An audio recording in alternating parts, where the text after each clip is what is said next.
Hello dear student, welcome to my YouTube channel SK classes.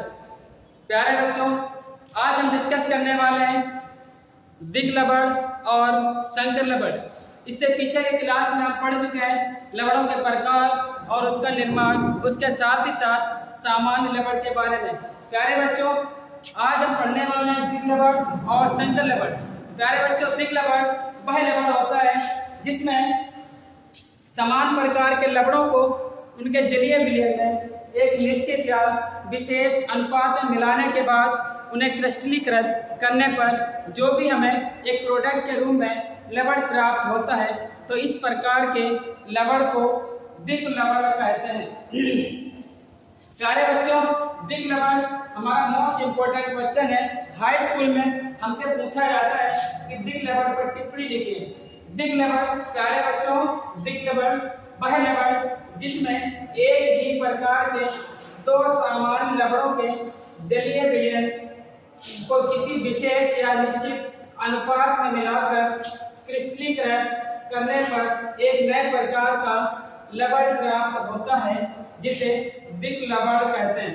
यहाँ पर हमें याद रखना है प्यारे बच्चों, जब हम किसी भी सामान्य लबड़ जैसे कि पोटेशियम सल्फेट और एल्युमिनियम सल्फेट को आपस में मिलाकर इन्हें एक्वस यानी कि जल में मिलाते हैं, यानी कि पोटेशियम सल्फेट और एल्युमिनियम सल्फेट के जलीय विलयन को जब आपस में मिलाने के बाद क्रिस्टलीकृत करते हैं, तो हमें पोटेशियम एंड एल्युमिनियम सल्फेट के क्रिस्टल प्राप्त होते हैं, जिसे हम सामान्यतः फिटकरी कहते हैं। प्यारे बच्चों, हमसे मल्टीपल चॉइस क्वेश्चन में पूछा जाता है कि फिटकरी का रासायनिक सूत्र क्या है, तो हमें याद रखना है K2SO4 into N2SO4 का होल थ्राइड into 24 मॉलिक्यूल ऑफ वाटर, जहां पर हमें दिखे वो हमारा ऑप्शन होगा फिटकरी का रासायनिक सूत्र। उसके बाद दूसरा हमसे पूछा जाता है फेरस सल्फेट और अमोनियम सल्फेट, जब इसमें हम इसे जल में मिलाते हैं और जल में मिलाने के बाद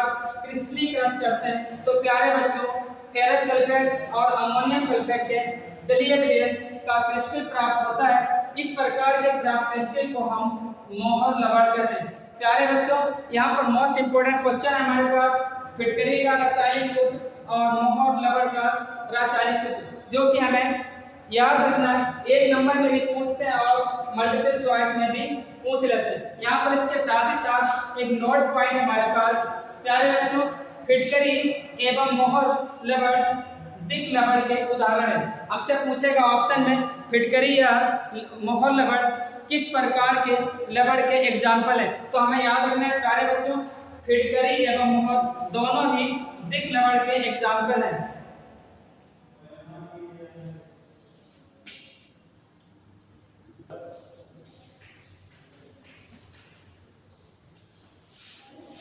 प्यारे बच्चों, अब हम समझने वाले हैं संकर लबड़। प्यारे बच्चों, संकर लबड़ वह लबड़ होता है जो कई प्रकार के सामान्य लबड़ों को आपस में मिलाकर या सहयोग के द्वारा प्राप्त होता है। इस प्रकार से प्राप्त किसी भी लबड़ को हम संकर लबड़ कहते हैं, जिसमें कुछ विशेष आयन पाए जाते हैं, जिसे हम सामान्य परिभाषा के अनुसार समझने की कोशिश कर रहे हैं। प्यारे बच्चों, वह लबड़ जो कई प्रकार की लबड़ों को आपस में मिलाकर या सहयोग से प्राप्त होते हैं, संकर लबड़ कहलाते हैं। उसके बाद नोट पॉइंट है प्यारे बच्चों, संकर लबड़ जलीय विलयन में केवल एक धन आयन या केवल एक ही ऋण आयन देते हैं, जिनमें एक आयन साधारण एवं दूसरा आयन संकर होता है। प्यारे बच्चों, इस पॉइंट को हमें याद रखना है कि संकर लबड़ में एक आयन हमारे पास साधारण होगा, दूसरा आयन जटिल या फिर संकर होगा, जिसे हम निम्न समीकरण के द्वारा समझ सकते हैं। यहाँ पर दिया है K4FeCN6 का जलीय विलयन पोटेशियम के साधारण एवं फेरोसाइनाइड के संकर या जटिल आयनों में टूट जाते हैं। प्यारे बच्चों, जब पोटेशियम आयरन यानी कि फेरस आयनाइड को जल में घोला जाता है, तो ये साधारणतः पोटेशियम आयन पॉजिटिव और फेरस आयनाइड जटिल आयन में टूट जाता है। जिसे हम यहाँ पर रिप्रेजेंट कर रहे हैं के पावर FeCl का जलीय विलयन।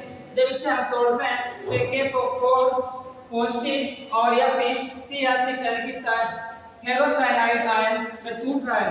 इस प्रकार हम एक निष्कर्ष निकालते हैं। प्यारे बच्चों, मोस्ट इंपोर्टेंट हमसे पूछा जाता है कथन और निष्कर्ष में कि दिक् लवण एवं संकर लवणों के जलीय विलयनों का व्यवहार एक दूसरे से भिन्न भिन्न होता है।